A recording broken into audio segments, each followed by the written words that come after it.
Bienvenue dans cette nouvelle vidéo de NotrePatrimoine.fr. Aujourd'hui, je suis avec Audrey des revenusautrement.fr et nous allons voir tout sur la colocation juste après ça.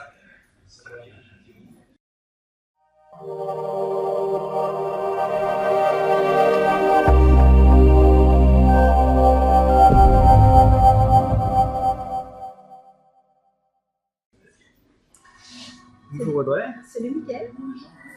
Donc, est-ce que tu peux nous expliquer un peu ce qui t'a poussé à investir dans l'immobilier, ton histoire un peu en somme?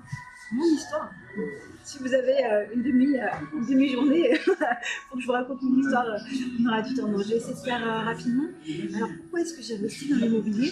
Tout simplement pour me rassurer, pour me constituer une retraite. Initialement, c'était pour mes parents que j'ai investi.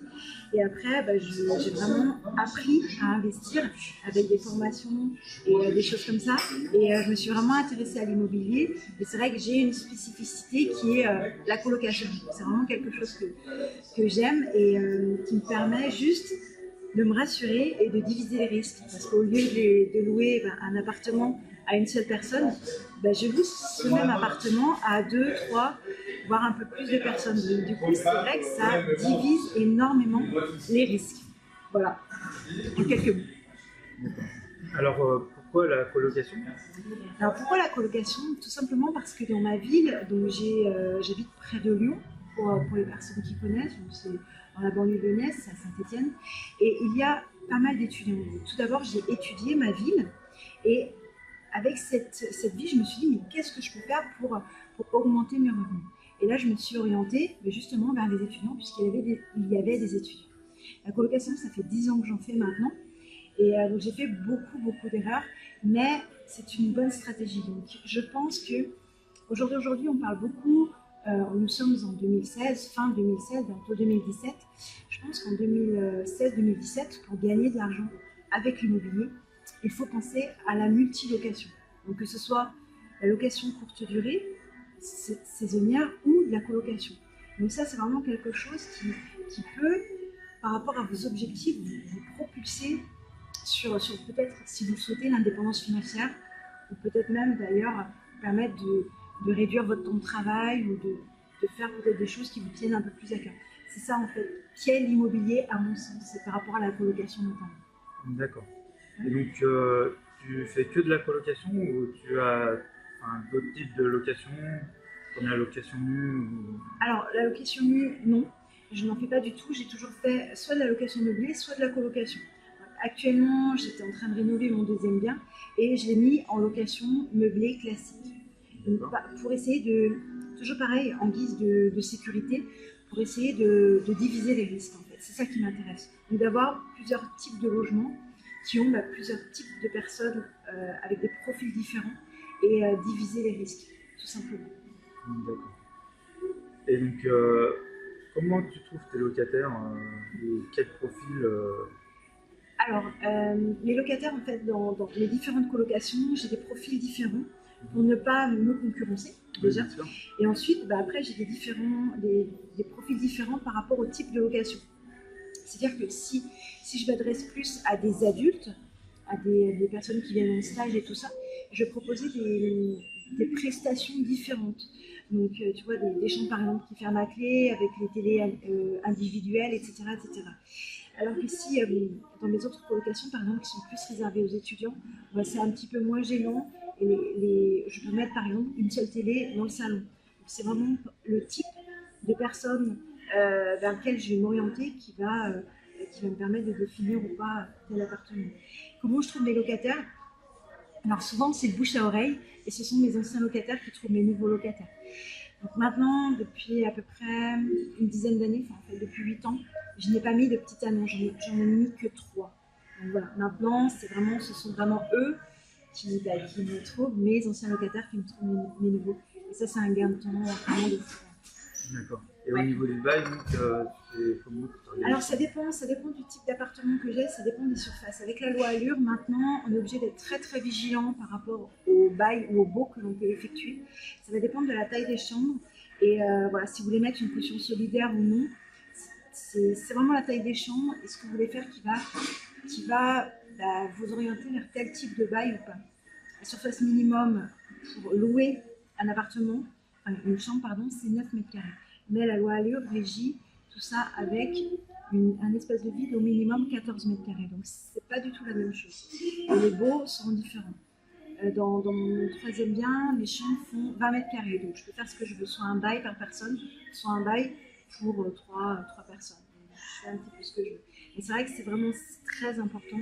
C'est une spécificité très importante. Je vais vous donner un petit truc en plus.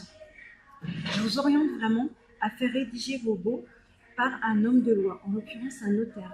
Pourquoi? Parce qu'en cas d'impayé, alors c'est vrai qu'on n'a pas trop, on est moins sensible à ce type de désagrément lorsqu'on loue en colocation. Mais certains locataires peut-être indélicats peuvent être en impayé de loyer. Et le fait de passer par un homme de loi va vous passer un certain nombre d'étapes, etc., etc. Vous allez gagner concrètement 1 an avant, entre guillemets, l'expulsion d'une personne, etc. Donc c'est vraiment important, même si le bail coûte un petit peu plus cher, vous allez être gagnant et ce sera fait dans les règles. Voilà. D'accord.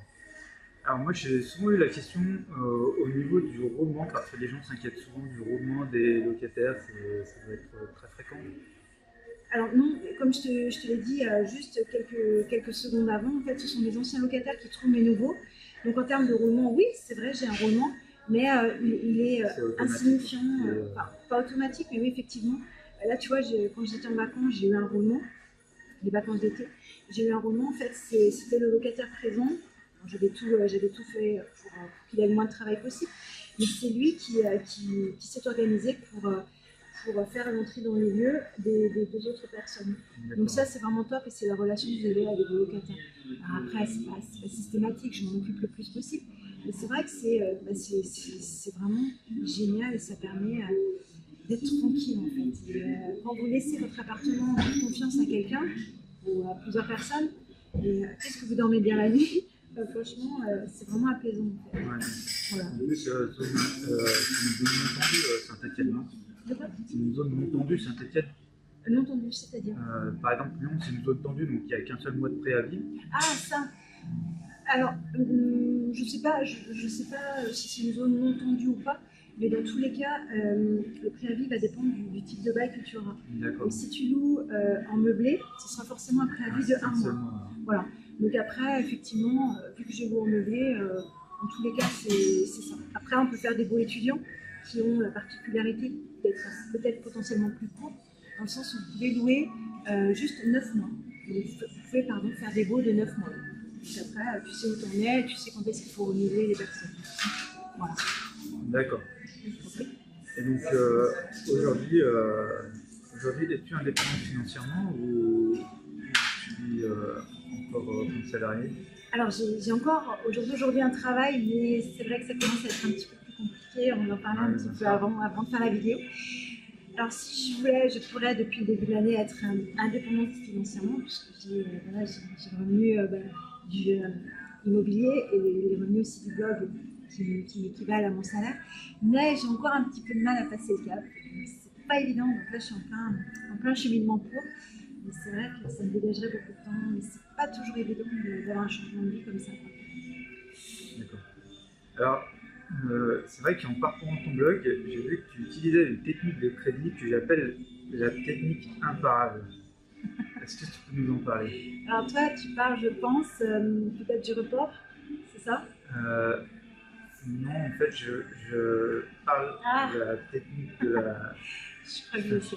Vas-y. En fait, c'est un loyer est couvert par un locataire. Oui, alors effectivement, c'est juste une technique qui me croque parce que j'ai vraiment besoin d'être sécurisée le plus possible. Alors je me suis je sais pas comment on dit, infligé ça ou auto-suggéré ça. En fait, il me suffit d'un seul locataire, un seul de mes locataires, va me payer la totalité de ma mensualité de crédit, plus une partie de mes impôts. Donc par exemple, dans le cadre d'un 3 chambres, un seul locataire me sert à payer ce que je vous ai dit, à savoir une partie du crédit et une partie des impôts. Et les 2 autres constituent ce qu'on appelle communément le cash flow et constituent ma marge. Et ça, c'est valable pour tout. C'est-à-dire qu'en fait, sur mon salaire qui est à peu près 1500 euros, jamais je n'irai au-delà de 500 euros de crédit sur la totalité de mes appartements. Donc, avec ça, peut-être que j'en dérogerai, mais avec ça, j'ai besoin du coup d'affiner des techniques, peut-être de mettre un petit peu plus de frais de notaire ou d'essayer de récupérer un peu plus de gaz pour injecter dedans pour ne jamais dépasser ça. Ce que j'appelle la technique des 30-70. Voilà, c'est quelque chose qui m'est propre et que j'ai besoin d'appliquer pour me rassurer. Au cas où il y a un tremblement de terre et que je perds de tout, je sais que techniquement je pourrais payer 500 euros. Bien sûr, voilà. Même pour le banquier, c'est peut-être plus rassurant. C'est très rassurant, puis après c'est vrai que ça me permet de développer des techniques. Peut-être que je vais attendre avant d'acheter un autre bien pour avoir, je sais pas moi, 1000 euros en plus. Et grâce à ces 1000 euros, ça me permettra d'être en dessous au total des 500 euros de crédit. Voilà. D'accord. Et donc, moi, je sais que l'immobilier m'apporte beaucoup de choses dans la vie. Et par exemple, ça me donne des objectifs. Je sais que pour mon fils, par exemple, j'ai envie de faire ça pour lui laisser un patrimoine. Toi, qu'est-ce que ça t'apporte aujourd'hui, l'immobilier? Alors, l'immobilier, en fait, si on y réfléchit, l'immobilier, c'est juste que ça nous permet d'acheter notre temps, de reprendre, entre guillemets, possession de notre temps. Et c'est en ça, pour moi, je pense que c'est vraiment le plus important. Parce que techniquement, que je passe 8 heures au boulot, je ne serais pas, même si je travaille super fort, je ne serais pas forcément payé plus. L'immobilier, si je travaille super fort, du coup, je serais forcément payé plus. Donc c'est en ça que je veux dire que ça peut nous permettre de récupérer du temps, 8 heures par jour. Si j'ai l'équivalent de mon salaire qui tombe, pendant ces 8 heures-là, je peux voir la vie autrement et je peux peut-être aider, donner de mon temps peut-être pour les personnes qui en ont besoin. Enfin, personnellement, ce serait soit les personnes handicapées ou soit aussi vers les animaux. C'est vraiment des choses qui me tiennent à cœur. Et ça remplit ma vie. C'est vraiment quelque chose d'humain qui me touche énormément. C'est vers ça aussi que je travaille. C'est pas juste l'immobilier pour gagner de l'argent. Oui, mais pour en faire quoi? L'argent c'est neutre. À quoi ça sert? À quoi ça va vous servir d'avoir 1 milliard d'euros sur votre compte si vous n'en faites rien et qu'entre guillemets vous êtes seul? Je pense que vous avez compris ce que je veux dire, mais à quoi ça vous sert? Donc votre objectif va vous permettre de faire des investissements et va peut-être même vous pousser à faire des investissements parce que c'est pas toujours évident d'acheter. Mais on a tous très peur et c'est vos objectifs qui vont vous porter et qui vont vous permettre de gagner de l'argent. Je sais pas ce que tu en penses. Oui, bien sûr, tout à fait. Ouais. Voilà. Donc j'ai eu beaucoup la question, par exemple, des locataires qui ne payent pas leur loyer. Est-ce que ça t'est déjà arrivé? Alors je touche du bois, je vais toucher ma tête aussi. Non, ça ne m'est pas arrivé en 10 ans. J'ai eu 0 carence locative, 0 impayé de loyer et j'ai des listes d'attente de personnes qui veulent. Ouais, en 10 ans. C'est incroyable. Ouais.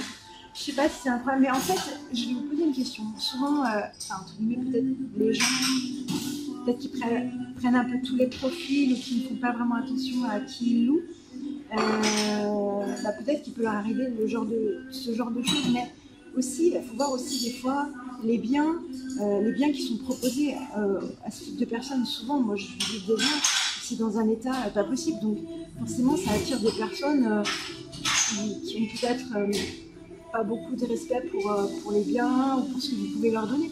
En même temps, je pense que plus vous respectez les gens dans un lieu propre, plus vous les accompagnez, vous les dirigez là-dedans, peut-être plus envie peut-être de le garder propre et de s'en occuper. Je trouve que c'est humain. Voilà. Est-ce que vous payez votre loyer? Donc pourquoi est-ce que les autres ne paieraient pas? Donc voilà, pour moi c'est. Puis après il existe aussi des assurances loyer impayé pour vous protéger au cas où. Oui, tout à fait. C'est vrai que dans la colocation, après, vous avez ce qui est possible d'appliquer, ce sont les baux avec engagement de caution solidaire. Après, c'est pas évident à faire passer dans les villes moyennes. Ça passe plus dans les grandes villes où il y a plus de demandes que d'offres d'appartements. Mais c'est quelque chose, vous n'avez vraiment pas de chance si, par exemple, dans un 3 pièces, vos 3 locataires arrêtent de payer d'un coup, quoi. Enfin, c'est pas trop possible, quoi. Donc après, c'est quelque chose, mais il y a toujours une part de risque, mais dans votre travail, vous avez une part de risque aussi, d'être dépendant de votre patron. Ça, c'est quelque chose qui pose beaucoup de questions, mais si vous essayez de les prendre une par une, vous verrez que malgré tout, c'est assez fluide. Ouais. Ouais, c'est ça. Voilà. Moi, c'est pareil. Ouais. C'est pareil. Et je sais pas, tu prends une assurance loyer impayé? J'en ai un sur celui qui est en location nue, D'accord. mais tous les autres, les locations meublées et les locations saisonnières, j'en prends pas. Ouais. Bah voilà. J'ai jamais eu de problème. Ouais. Après, vous avez également les aides au logement dans le cas des étudiants qui peuvent vous apporter une certaine garantie. Bien sûr, n'oubliez pas de prendre des garants, bien évidemment, de vous protéger, en fait, de prendre des garants, de prendre des garanties, à savoir des fiches de paye, enfin voilà, d'autoriser des documents légaux. Tout à fait. Enfin voilà, vous n'allez pas faire entrer quelqu'un entre guillemets chez vous juste en échange d'un loyer. Il faut quand même que la personne soit cohérente, soit solvable, etc. C'est vous qui allez faire un choix sur la personne qui va occuper votre appartement. En fait. Voilà. Donc Audrey, tu as un blog? Oui, bah oui, comme on l'a dit au début, Pareil. c'est www.lesrevenusautrement.fr. Voilà, Je donc, ne sais pas si vous m'avez reconnu, parce que maintenant je suis brune, donc je comprends tout. Et avant j'étais blonde. voilà, donc il va s'afficher sûrement à droite ou à gauche. Et donc tu as aussi une formation, c'est ça? Justement, donc effectivement, j'accompagne les personnes qui souhaitent investir dans la colocation, qui souhaitent aussi peut-être potentiellement connaître la colocation. Donc c'est vraiment quelque chose qui vous permet d'apprendre ce qu'est la colocation de A à Z. Je vous explique des techniques que vous ne trouverez nulle part ailleurs. Mais après, rendez-vous sur mon blog si tu permets. Et puis vous allez dans la rubrique formation, vous allez voir un petit peu le programme qui est exposé. Si ça vous plaît, tant mieux. Et si ça ne vous plaît pas, ben, je vous dis n'hésitez pas à liker quand même mes vidéos. Et puis je vous dis à très vite aussi. Très bien. Donc vous aurez également donc, le lien, hein, je vous mettrai bien le lien. Et puis donc on se retrouve dans une prochaine vidéo. Allez, salut! Merci.